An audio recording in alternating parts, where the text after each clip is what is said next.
Hello there, YouTube. My name is Alan, and it's that time once again. Let's talk metal. For this particular installment, I'm just going to go through a record show that I attended this past weekend in Western North Carolina. Give you an idea of what kind of stuff was there, what I saw, what I didn't see, and what kind of stuff I picked up.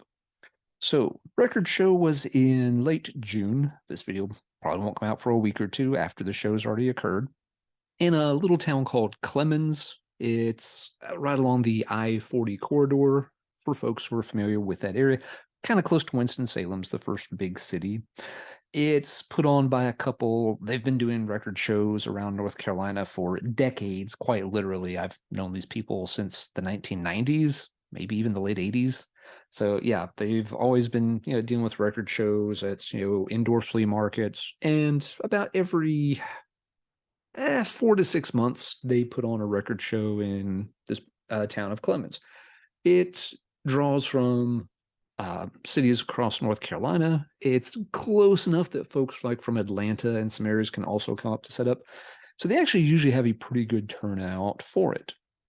I had not been to the show in several years, actually. Obviously, it didn't happen for a couple of years with COVID going on. And the last couple of times they had held the show since the pandemic, it was just on weekends that weren't good for me.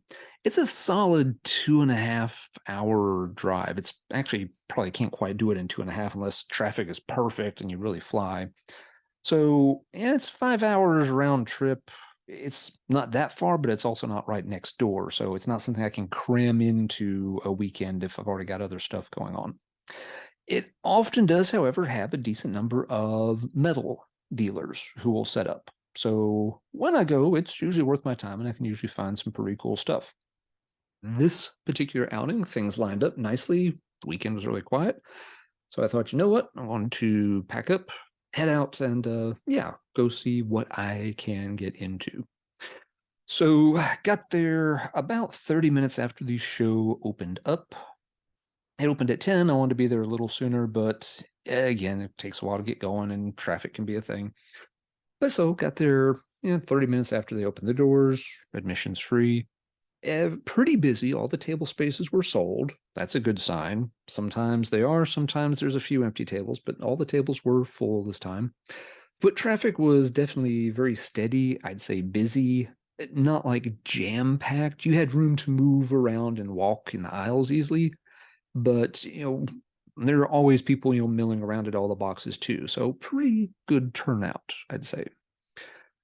Things I noticed in general, first off, some of the metal dealers who I'm used to seeing at this show were not present. A couple were, but two or three were not.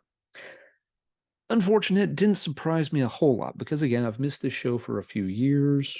Obviously, the world has changed a lot. Some of these people could be dead by now. Record collecting has changed a lot in the last few years with prices going way up. Some of these folks may have just switched and be selling strictly online or not be selling at all at this point. They may have liquidated and gotten out of the business by now. Not really sure. Or it may have just been a bad weekend for them and they couldn't make that particular show. Don't know. But there were some metal dealers, and we'll get to that in a couple of minutes.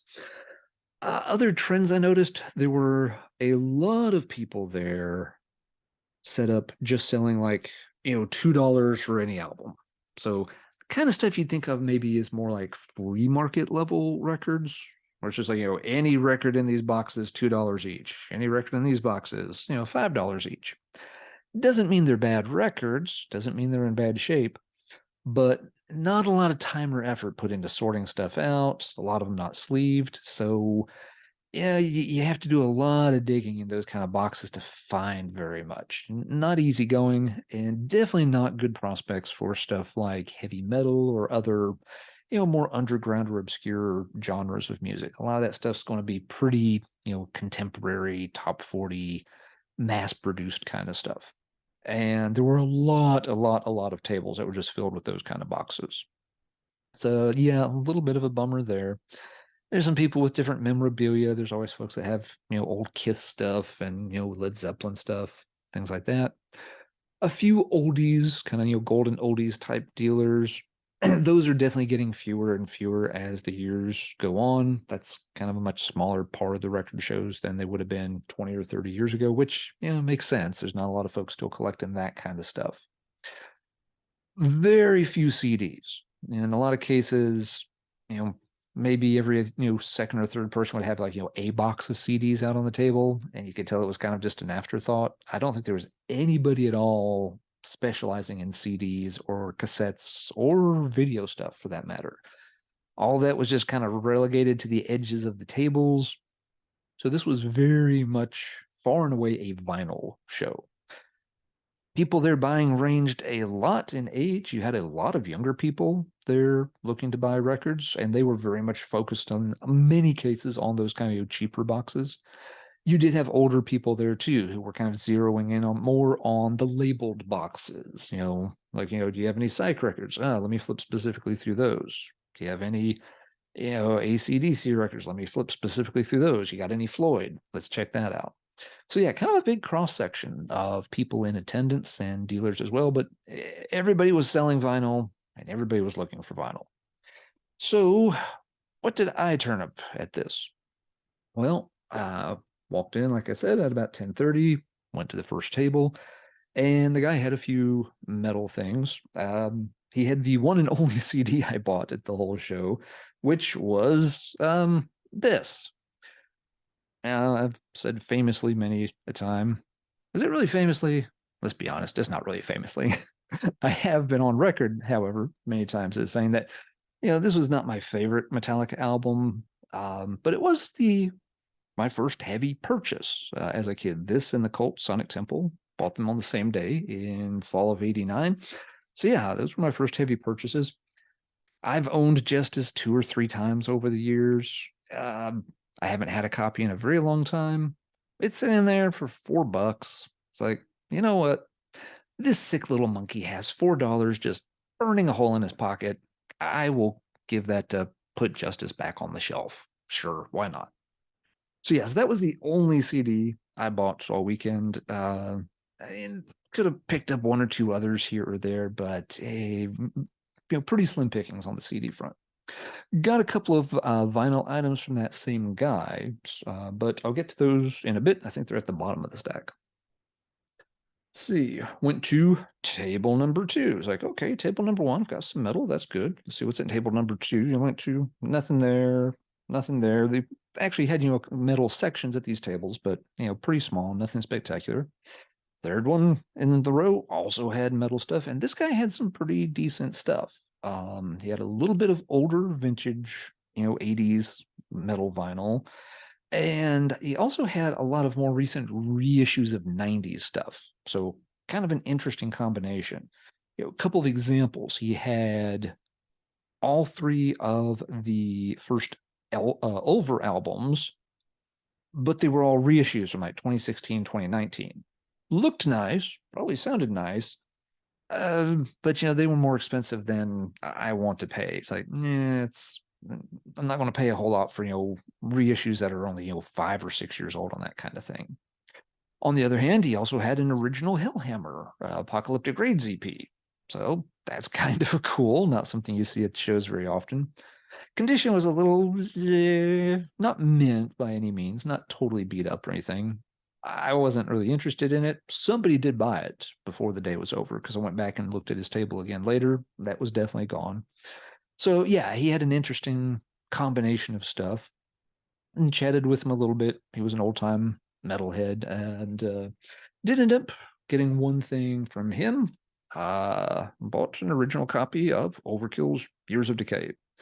This is one of my favorite albums of all time. Love it to death. I've had it on, cassette when I was a kid, upgraded to CD as soon as I got a CD player, but I've never had a vinyl copy of it. This one's in pretty nice condition. It's not mint. There's a few, creases on the cover. There's, one little kind of, rough or minor scuff on the vinyl, but it plays perfectly. And yeah, it's I'm not going to do all the unsleeving stuff, but yeah, it's got the big Megaforce Worldwide on the Atlantic label. So he also had a copy of Taking Over, but its condition was not as good, and I don't like Taking Over as nearly as much as this one. So He didn't have it priced, but I'd been chatting with him. We talked about it. He named a price. I made a lower offer. He thought about it. He's like, yeah, sure, why not? So, yep, kind of happy to get this one as one of my favorite albums. It's just kind of cool to hear it on vinyl. Great stuff from Overkill. I might put that one on the wall behind me. I like the cover. It's not one of the classic pieces of cover art of all time, but it is a personal favorite album. So maybe I'll find room for it on the wall somewhere. All right, so we're doing pretty good. Working my way down the aisle, and the next dealer is a fellow I know. He runs a store over in Western South Carolina called Yesterday's Records. It's way over in a town called Seneca. It's not too far from Clemson University. Nice guy. I've been to his store several times. I've seen him at record shows for years. He's always got interesting stuff. He hits the record show circuit pretty hard, so he's always picking up new stuff, moving a lot of other stuff. We chatted for a bit and asked him what kind of new stuff he had. He knows what I'm interested in. He's like, yeah, you want to check that stack over there. So I did. And he had a few cool things that he did not have the last time we'd crossed paths. And some of them came home with me. One thing he had here, Mercyful Fate picture disc for In the Shadows. Now, this is not an official picture disc. This is one that's on Metallized Blood, which is a boot label. Pretty sure it's a UK pressing. And I think this one's done somewhere around 2006, 2008. I've just kind of had time to skim Discogs to look up some of the details on these. Haven't had a chance to play it yet, but really gorgeous picture disc. Don't come across a lot of random Mercyful Fate vinyl items very often. So I'm like, that's nice. Let's set that over here for a minute. See what else you've got. Well, he also had another Mercyful Fate bootleg picture disc. This is a weird one. Never seen this one before. It's got what I'm assuming is a German title. Die Schwarz Mask mit Geflog. Jürgen, if you're watching, help. Here, you can tell us what it says and what it means. Aaron, if you're watching this, help. No idea what it says, but obviously a Mercyful Fate picture disc. Back cover picture of King performing. The performance, it says, is recorded March 26, 1982 at Oddfellow Palette in Copenhagen, Denmark. Pretty good track list, all classic stuff. Black Funeral, Curse of the Pharaohs, Into the Coven, A Corpse Without Soul, Return of the Vampire, Devil Eyes, Nightmare, Nuns Have No Fun, and Satan's Fall. Have just finished playing this one. Plays pretty clean, and for a live bootleg, the sound quality is decent. You know not to over expect when you're buying this kind of thing. It's not going to be crystal clear, surround sound or anything like that. But there's a lot of range. It can sound like garbage recorded on a Walkman in somebody's pocket that's been spliced and copied 30 times, or it can be like, yeah, okay, that's not half bad. This one is not half bad sounding. Poking around on again, Discogs. Looks like this one's probably made around 2011, 2012. Oddly, this same title and artwork have been used on a few different Mercyful Fate picture discs, different Mercyful Fate bootlegs, but they don't all have the same contents. For example, you can see the same image on what looks like it was a set of 7-inch singles as a boot, and also just a normal 12-inch version, but I think that may have a different track listing. So whatever's up with this cover art, somebody liked it and has used it on several different Mercyful Fate bootlegs. So again, okay, odd bootleg I haven't seen before, and a recording of Mercyful Fate in their prime in '82. I'm interested. But wait, there's more. He had a third one. This one is entitled C.U.N.T. That's literally how it's spelled out on the other side of the disc. Not going to show the other side of this disc because it's a cartoon drawing of King surrounded by a bunch of nuns who seem to be in the habit of losing their tops. So yeah, algorithms and all that kind of stuff. We'll just leave that one facing backwards for now, but good shot of King on this side. This one's numbered as 128 out of 500. This is another one that's also made. I think this one Discogs lists as being from the Netherlands in 2012. And again, you've got another show recorded from 82. Similar track list: Doomed by the Living Dead, Black Masses, Nuns, Black Funeral, Devil Eyes, Corpse Without Soul, and Into the Coven this time. So both have good track lists. This one also has like a sort of vinyl sticker thing on the plastic that the picture disc is in that has the Mercyful Fate logo on it. So yeah, he had all three of those. He said, funnily enough, he had owned them once before, sold them to somebody, and later on they had sold them back to him when they needed some cash. So he had them a second time. And I was like, how can we work this out if I were to buy all three? And so he added up what he had on them, worked with me on the price, and we came to an amount we were both happy with on it. So I tend to be a sucker for some of those Mercyful Fate bootleg things if it's recordings from their original run in the 80s. Not really interested in stuff later on, but I thought the In the Shadows picture disc was nice enough looking that it's like, yeah, I'll go ahead and add that because I don't have a vinyl copy of In the Shadows anyway, so yeah, it kind of works out, and it is a good album. All right, so yeah, record show's going quite well so far. Move around some of the other tables, then I start, hitting lots more of the, the $2 table kind of things. So takes a while rooting around, but eventually find a guy that I recognize, bought some stuff from him before.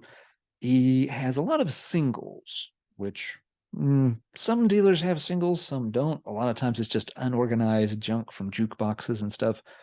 It's very, very hard to dig through singles and find anything good at record shows. You spend a lot of time looking and rarely come up with anything. But this guy's usually got a few things sprinkled in. So I took the time and dived in and ended up with 3 singles from him. The first one, this is just fun. This is a 7-inch picture disc, Tigers of Pantang, new wave of British heavy metal band.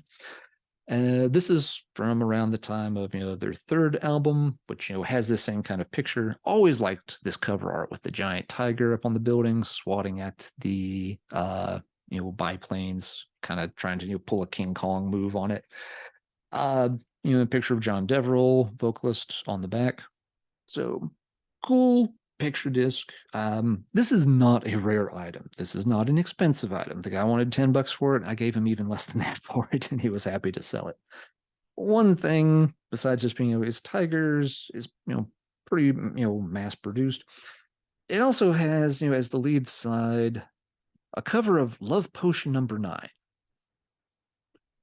Don't know why you'd cover that and release it as a single, but they did. I will say that it's kind of a fun cover. It's one of those professional wrestling moments. If you turn your brain off and just have fun with it, it's fun. If you try to think about it, like what were they doing and what was their marketing angle and why did they choose this, you're not going to have any fun with it. So you can have some fun listening to them cover, this goofy old song. The flip side is called The Stormlands. That's a non-LP track. So it's a decent one. It kind of fits with this Crazy Nights era of Tigers of Pantang. It's not their strongest material. It's not the worst material. For a few bucks, 7-inch picture disc, Tigers, cool artwork. Yeah, that's coming home with the sick little monkey. The other things he had, though, were a little more expensive, but also very much up my alley. He had first a Misfits 7-inch bootleg. This one's called Live 79, The Perfect Crime. Yeah, pretty, simple, paste it together kind of cover there. The label's completely blank, just blank red labels. Back sleeve, it was laid out a lot like some of the classic Misfits singles. Listed as being Glenn, Jerry, Bobby, and Joey is lined up on here.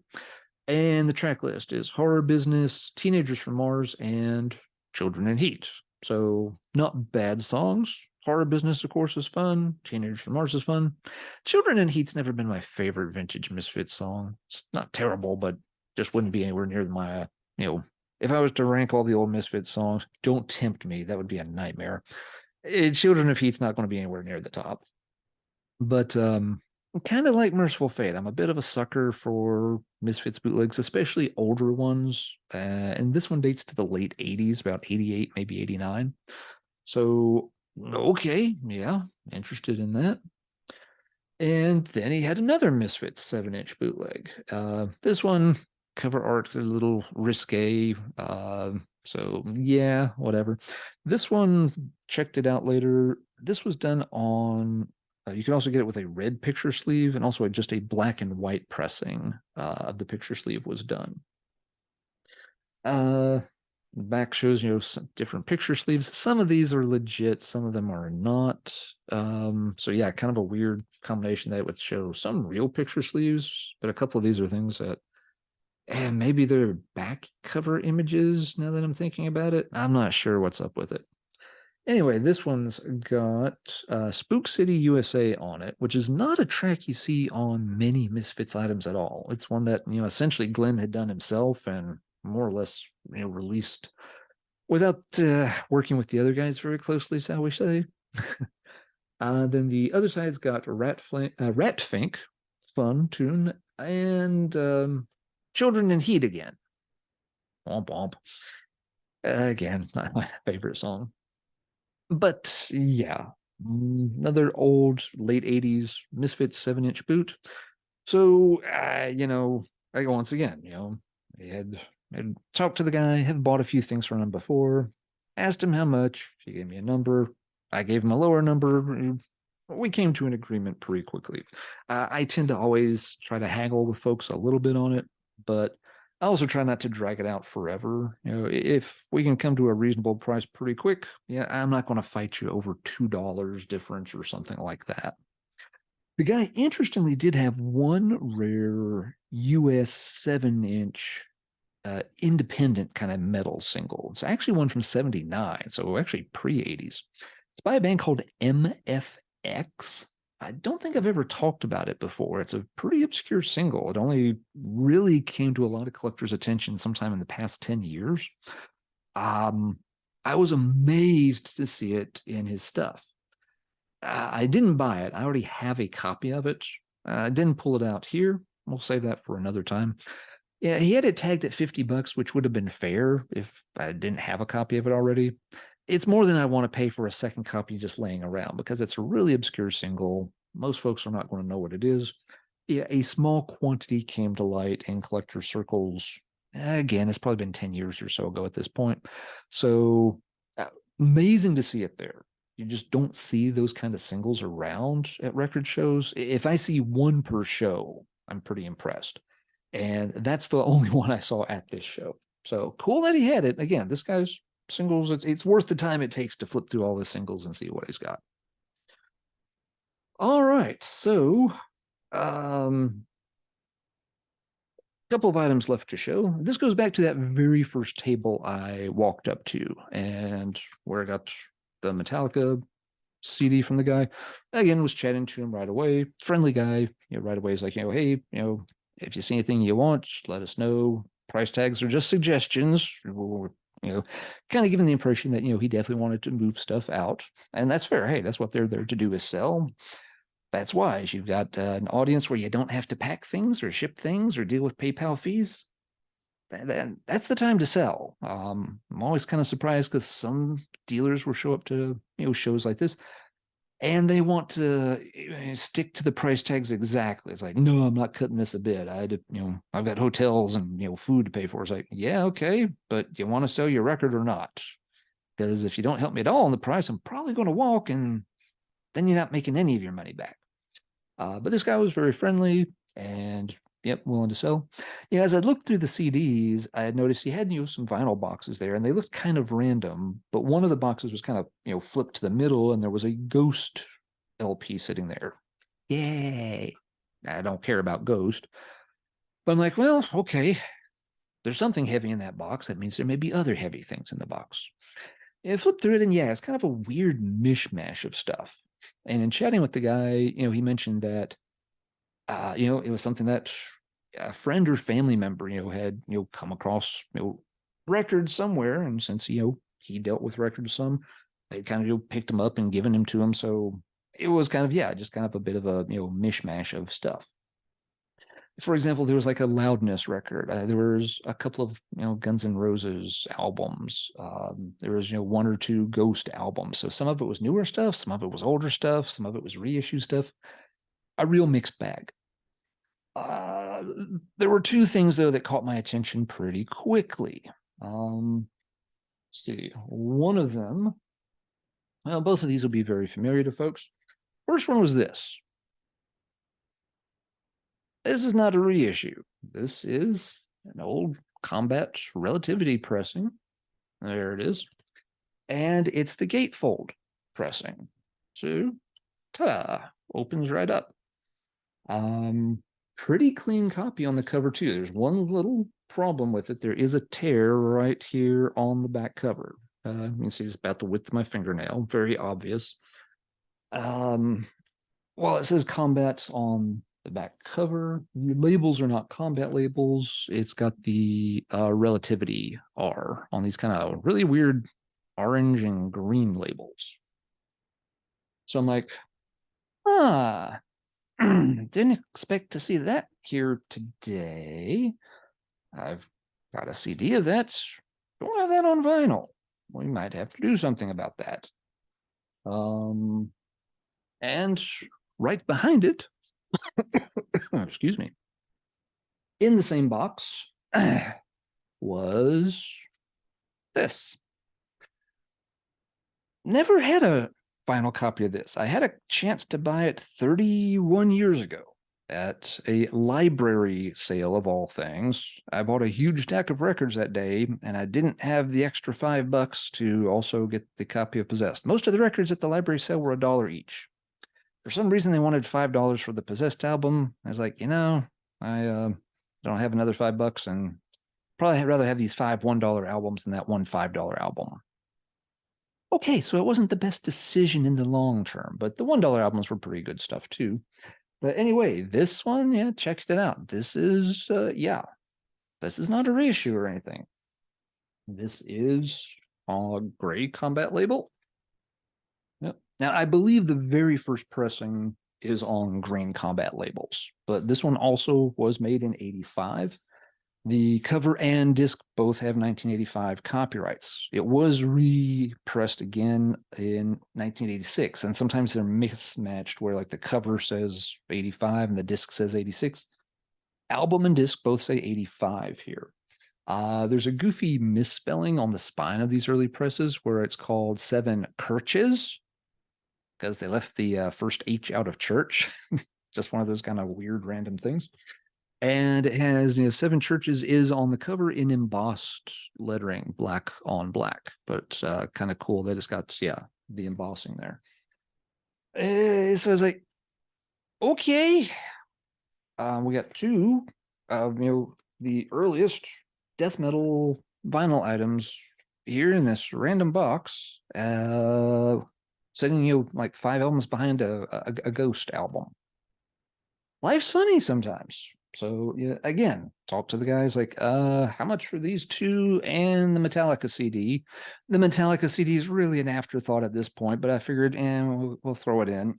And again, he had a number, he priced, he's like, but I can drop it some. What do you think? I gave him a number. He gave me a slightly higher number. We came to an agreement pretty rapidly on those. Not going to quote numbers here. Records are worth what you pay for them or anything. I got a really, really good buy on these 2 albums. Really happy with them and very cool because I have never owned either of those 2 on vinyl.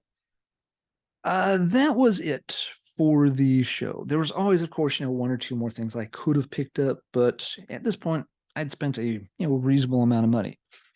Mercyful Fate bootleg picture discs don't come all that cheap. Neither do Misfits bootlegs. And while I get a good price on the death metal vinyl, it wasn't free. So you add it all up, and while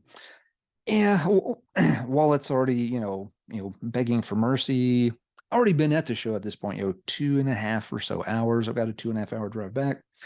So I'm like, I think I'm probably at a pretty good place. And so I wrapped it up and called it a day there. Trying to think if there are any other really cool items to shout out that I saw. Again, there's one trend I was starting to notice that I didn't point out before. I was starting to see more reissue vinyl creep in, and that's interesting. Always at this show in the past, you didn't see a whole lot of reissue stuff, or if you did, it was a little here, a little there, but mostly you saw vintage stuff. This time I was definitely seeing more of the recent, reissues from the past 5 to 10 years. For example, one table I walked up to had a lot of new wave of British heavy metal stuff. The reason I walked up was I saw a copy of an Avenger album sticking out the front of the box, but it was the, back on black pressing of Avenger stuff. And as I went through the rest of their box, almost everything was a reissue. Like I said, the guy I got the Overkill from, he had some nice original items, but he also had a lot of these more, 2014, 2016, 2019 type reissues of things. There's nothing wrong with those, of course, whatsoever. A lot of times they sound better and look nicer than the originals. It's interesting seeing them turn up at record shows more because those don't tend to be, as collectible. You usually think of record shows as being where you're, picking up more collectible stuff. I've seen this trend before, back in the 90s when a lot of the golden oldies kind of record prices were skyrocketing up, and then you had labels starting to repress, make reissues of those things, and then all of a sudden the record shows started filling up with that stuff. And so when you'd be flipping through boxes, you wouldn't see the original Chuck Berrys and Little Richard so much anymore. You'd be seeing all these, cheaper reissues of that stuff instead. So it's kind of interesting now that, heavy metal has gotten to that same point in the record collecting life cycle, where, the old original vinyl is still out there, but now it's becoming more common to see dealers having a lot of the reissued stuff right there side by side with some of it. It's neither good nor bad. It's just a thing that I observed, that if you're going to record shows, you may have to be more prepared to flip past more reissues if you're looking for the original stuff. Or, hey, if you're looking for the reissues for whatever reason, you'll have more of a chance to find them in those kind of settings moving forward. So yeah, that was my record show. While it still won't speak to me, but I think I did pretty well. Enjoy picking up those kind of bootleg items. That's not stuff you can get on Discogs. Those are all blocked from sale. Hard to track them down on eBay. A lot of times there they get flagged also. So when I see those kind of things in the wild, if it's something I'm interested in for a price I'm willing to pay, then yeah, I'm going to pull the trigger and pick them up. And was very, very happy with the Overkill, Possessed, and Death vinyl as well. So let's wrap this up then. And let's talk metal in the comments down below. Have you been to any record shows lately? If so, what kind of stuff are you seeing? Are you also seeing a lot of folks with just kind of, the bargain bin boxes that you have to dig through at random? Are you seeing more high-end stuff? Are you also noticing more and more the reissues kind of starting to take up more space at record shows, as opposed to it strictly being older vinyl stuff that's showing up there? Leave a comment and let me know. I'm just kind of curious what the trend is like. I don't get out to a whole lot of record shows. There's not many in this area. There's one more that I sometimes get to on a semi-regular basis. That's about it. So tell me what's happening at record shows in your neck of the woods. Let's wrap this up. It is late and I am tired. So until next time, everybody, take care. And as always, keep banging your head.